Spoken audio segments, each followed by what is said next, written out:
વડોદરામાં ફરી એકવાર લોકોના આરોગ્ય સાથે ચેડા કરવામાં આવ્યા છે। શહેરના વધુ એક નાગરિકને કડવો અનુભવ થયો છે। મકરપુરા વિસ્તારના હનુરામ ફૂડ્સમાં વેચાયો જીવાતવાળો ખોરાક।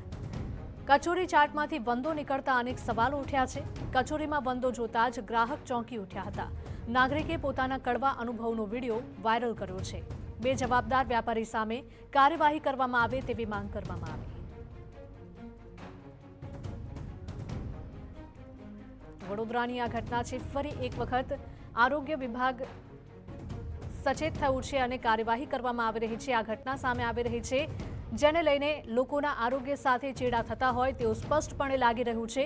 શહેરના વધુ એક નાગરિકને કડવો અનુભવ થયો છે, કારણ કે મકરપુરા વિસ્તારના હનુરામ ફૂડ્સમાં જીવાતવાળો ખોરાક વેચવામાં આવ્યો હતો। કચોરી મંગાવી, કચોરી ચાટ। તો હવે કચોરી ચાટની પહેલી જ એને સ્પૂન લીધી તો એની અંદર એને વંદો નીકળ્યો છે। હવે એને બિચારીએ વોમિટ પણ કરી દીધી। હવે આ છોકરીને અમારે એની સાથે ચેડા જ કરી રહ્યા છે। આ લોકો આ રીતનું ફૂડ ખવડાવે છે। અમે સારી હોટલ સમજીને અહીંયા આવેલા છે કે ભાઈ સારી હોટલમાં અમે સારું ફૂડ ખાઈએ। છોકરા